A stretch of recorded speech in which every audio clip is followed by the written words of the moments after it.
इल्म पढ़िया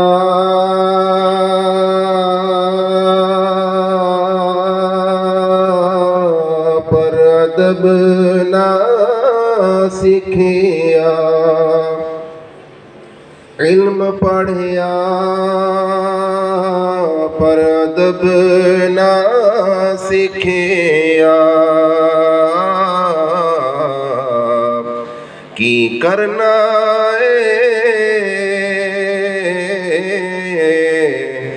इल्म पढ़ के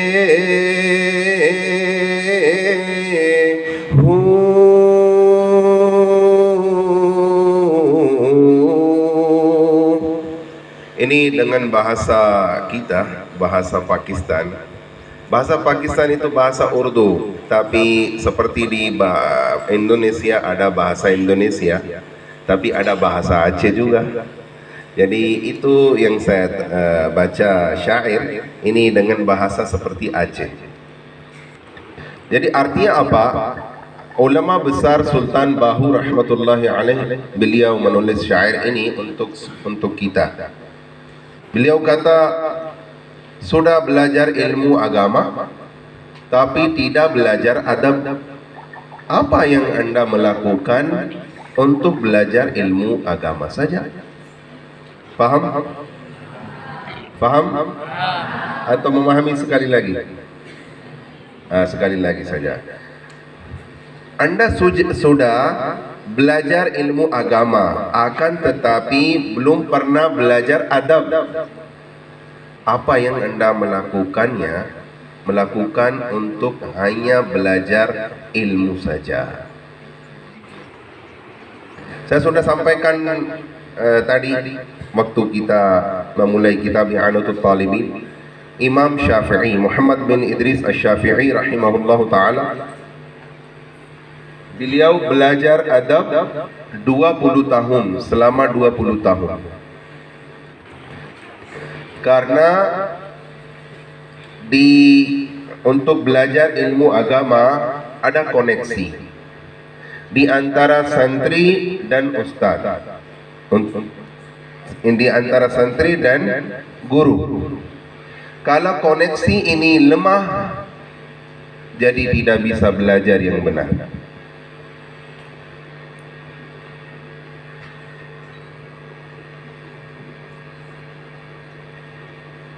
Sudah melihat? Sekarang sini. Ya. Jadi ilmu ia penting, tapi adab itu lebih penting dari ilmu. Karena ilmu punya syaitan juga. Syaitan juga belajar ilmu, dan dia adalah guru untuk malaikat-malaikat. Guru. Dia punya ilmu banyak sekali, tapi apa yang menghancurkannya? Sombongnya. Tidak punya adab. Tidak punya adab. Dengan sombong, dengan tanpa adab, dia dihancurkan. Jadi untuk belajar ilmu agama harus adab sama ustaz, sama kitab, sama daya. Kalau kamu ingin menjadi ulama besar, menjadi da'i, menjadi muballigh, menjadi ustaz, kiai, maulana, harus adab sama ustaz. Yang pertama. Kita belajar daripada Imam Mazhab Muhammad bin Idris Asy-Syafi'i rahimahullah ta'ala. Beliau bagaimana beradab sama ustaznya, sama gurunya. Gurunya siapa yang pertama? Imam Malik. Masya Allah, jawabnya benar. Imam Malik rahimahullah ta'ala. Apabila Imam Malik rahimahullah ta'ala mengajar kitab, Imam Syafi'i dan yang lain-lain juga belajar. Imam Syafi'i rahimahullahu ta'ala beradab bagaimana sama ustaznya, sama gurunya. Apabila beliau pegang kitab dan menggantikan halaman. Apabila Misalkan halaman ini sudah selesai, jadi beliau ingin menggantikan halaman. Jadi beliau dengan pelan-pelan saja begitu. Paham? Ada suara, ada tidak ada suara. Paham? Tapi suara kecil sekali. Dengan kalau kita keras, ada sedikit suara. Beliau kata, saya menggantikan halaman dengan pelan-pelan karena saya takut ada guru saya terganggu. Ini adab tinggi sekali. Kalau dengan keras, tidak ada suara yang besar yang membuatkan ganggu gurunya. Tapi lihatlah di dalam hatinya, adab bagaimana sama ustaznya, sama gurunya. Adab itu menjadikan atau membuatkan Anda tinggi, membuatkan Anda berkembang. Sayyiduna Ibnu Abbas radhiyallahu taala anhuma imam tafsir. Beliau ingin bertanya atau punya urusan. Beliau pergi kepada rumah gurunya, ingin mengetuk pintu tapi berhenti. Beliau kata sendiri, mungkin guru saya lagi tidur atau lagi makan, lagi istirahat. Saya menunggu saja di sini. Di dalam Madinah Al-Munawwarah panas, dan waktu itu tidak ada seperti ini kipas atau yang lain. Dan di luar rumah bagaimana? Ada panas, ada padang pasir, pasirnya terbang, datang kepada pakaiannya, kepada jenggotnya, kepada imamahnya.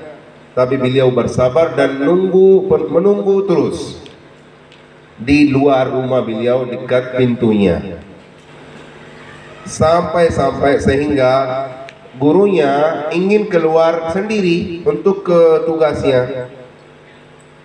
Beliau keluar terkejut melihat kepada Ibnu Abbas, Abdullah Ibnu Abbas radhiyallahu anhu.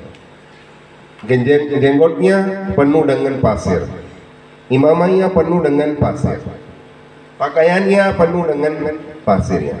Beliau terkejut, heran. Ya Ibnu Abbas radhiyallahu anhu, kenapa begini? Kenapa Anda duduk di sini? Beliau kata, saya ingin bertanya untuk belajar ilmu, tapi saya mengetuk pintu tapi saya berhenti. Mungkin guru saya lagi istirahat, lagi makan atau yang lain. Oleh karena itu saya menunggu sampai sehingga ustadz guru kita keluar sendiri. Beliau menangis. Beliau kata, wahai Ibnu Abbas, nanti pada hari kiamat kalau Rasulullah sallallahu alaihi wasallam bertanya kepada saya tentang amal ini, bagaimana saya menjawab kepada Rasulullah sallallahu alaihi wasallam? Karena Ibnu Abbas radhiyallahu taala anhuma, beliau anak pamannya, keponakan atau keponakan. Ibnu Abbas radhiyallahu taala anhuma, beliau keponakan Rasulullah. Siapa? Rasulullah. Sekarang mereka lihat kepada manisan ya. Ini kekurangan kita. Hendaklah waktu belajar di dalam kelas, hendaklah kita melihat kepada guru saja untuk dapatkan ilmu agama. Kalau kita melihat kanan, kiri, atas, dan kita melihat HP atau kita melihat apa yang dibawa, apa yang diambil, tidak ada berkah. Berkah hilang. Talib atau santri yang tidak memfokuskan kepada gurunya, dia menjadi lemah. Setiap hari dimarahi oleh ustaz, oleh guru. Dia setiap hari lemah, tidak bisa mengulangi atau murajaah kitab karena tidak fokuskan di dalam kelas. Ada sebagian begitu.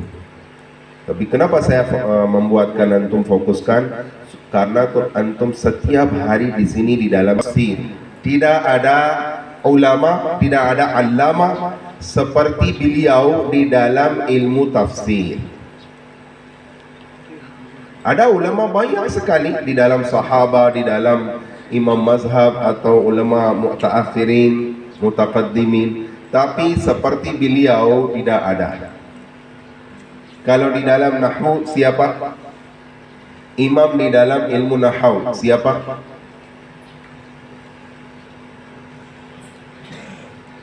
Imam ilmu nahwu. Itu untuk belajar. Saya bertanya kenapa? Supaya antum belajar. Ingat. Jadi siapa? Ada jawab tapi mungkin antum malu untuk menjawab. Gak apa-apa kalau salah, gak apa-apa. Bukan makruh, bukan haram. Kalau kesalahan gak apa-apa. Jadi imam ilmu nahwu beliau Imam Sibwai. Siapa? Ada imam, ada alim nahwu banyak sekali, tapi imam itu Imam Sibwai. Kalau di dalam hadis siapa? Di dalam hadis imam. Jadi paling besar di dalam hadis beliau adalah Imam Bukhari. Siapa? Namanya apa? Namanya siapa? Bukhari bukan namanya. Seperti Imam Syafi'i, namanya apa? Muhammad bin Idris. Kalau Imam Bukhari namanya apa? Muhammad. Ya, namanya Muhammad. Nama ayahnya Ismail, Muhammad bin Ismail Al-Bukhari rahimahullah ta'ala. Kalau di dalam fikih imamnya siapa? Imam Syafi'i, Imam Malik, Imam Ahmad bin Hanbal. Tiga-tiganya katakan wali kita, paling besar kita di dalam ilmu fikih. Beliau adalah Nu'man bin Thabit, Imam A'zam Abu Hanifah radhiyallahu ta'ala. Ini untuk perkenalan sedikit. Jadi saya berbicara tentang adab. Adab sama ustadz, adab sama kitab, adab sama daya. Kalau tidak ada adab sama ustadz, tidak ada adab sama kitab dan ustadz, tidak bisa belajar di daya. Maupun di Mesir atau di Syria atau di Turki atau di Pakistan atau di Indonesia. Tanpa adab sama ustadz dan kitab, antum tidak bisa menjadi ulama atau mungkin belajar ilmu, tapi ilmu ini tidak akan beri manfaat kepada umat Islam. Tidak beri manfaat. Jadi hendaklah kita beradab sama guru kita dengan hati, bukan dengan zahir saja. Hanya kita mencium tangan dan kita katakan kita sudah beradab. Iya benar, kita mencium tangan juga, tapi kita adab dengan hati juga. Kita berdoa untuk beliau, ini juga adab. Dan guru kita memberikan PR, apa PR? Al-Wajibul Manzili? PR, hendaklah kita murajaah, kita menghafal, dan kita memperdengarkan besok. Ini juga adab. Guru kita datang, hendaklah kita berdiri. Hendaklah kita berdiri. Ini juga adab.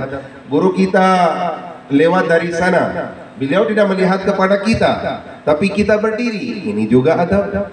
Walaupun beliau melihat atau tidak melihat, kita berdiri untuk memuliakan beliau. Ini juga adalah adab.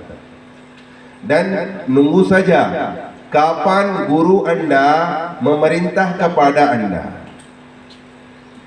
Walaupun beliau kata cucilah motor saya, walaupun beliau kata cucilah sandal saya, senang aja, karena beliau zahir, nampaknya beliau memerintah untuk mencuci sandal atau motornya, tapi hakikatnya beliau ingin mencuci hati Anda.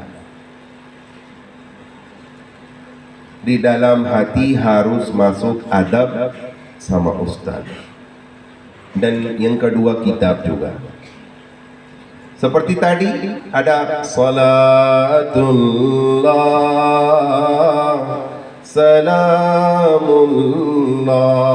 Ini apa namanya, salawatan, benar? Apakah kita mendengar atau ya kita mendengar dan duduk, apakah itu su'ul adab? Bukan. Su'ul adab? Enggak. Tidak su'ul adab. Beliau kata untuk menghormati Rasulullah sallallahu alaihi wasallam kita berdiri. Kita semua berdiri. Jadi boleh dengan duduk, boleh dengan berdiri, tapi berdiri lebih bagus dari duduk. Benar? Dua-duanya bagus, tapi lebih adab kita berdiri. Jadi kitab bisa kita letakkan atas tanah. Bisa kita letakkan begini. Ini adab sama kitab. Atas hati. Kita mencium dulu. Dan kita baca dulu, memulai baca. Ini juga adab. Karena di dalam kitab ini ada Quran, ayat-ayat Quran juga ada. Nama Allah, nama Rasulullah, nama ulama, nama sahabat Rasulullah, dan yang lain-lain. Dan bahasa Arab juga diadabkan. Jadi kitab itu juga diadabkan. Hendaklah kita beradab, memuliakan, menghormati kitab juga. Kita tidak letakkan atas tanah atau lantai. Kita letakkan atas hati kita atau atas meja, dan baru kita belajar. Dan bukan pegang begitu. Kita berjalan kaki dan kita pegang begitu. Bukan. Begini. Begini saja. Dan saya sudah sampaikan tentang daya juga. Hendaklah kita mencuci, membersih kelas, daya, tempat wudhu, dan WC, dan yang lain-lain. Ini juga beri manfaat kepada antum untuk belajar ilmu agama. Karena waktu ini berharga sekali. Antum tinggalkan ayah, ibu, bersaudara, dan kampung. Antum sudah masuk di dalam daya. Jadi waktunya berharga sekali. Setiap hari lewat. Dan itu tanda hari kiamat. 1 tahun lewat seperti 1 bulan. 1 bulan lewat seperti 1 minggu. Dan 1 minggu lewat seperti 1 hari. Dan hari-hari itu dibakar seperti terkena kebakaran. Berarti apa? Hari itu lewat seperti 1 jam. Jadi waktunya berharga sekali. Ayo kita ambil manfaat dari waktu kita. Siap? Niat? Katakanlah insya Allah. Dengan suara tinggi. Insya Allah. Masya Allah, Masya Allah. Semoga Allah menjadikan antum ulama, kiai, ustaz, muballigh, dan da'i. Amin ya rabbal alamin. Bijahin nabiyil karim sallallahu alaihi wa sallam.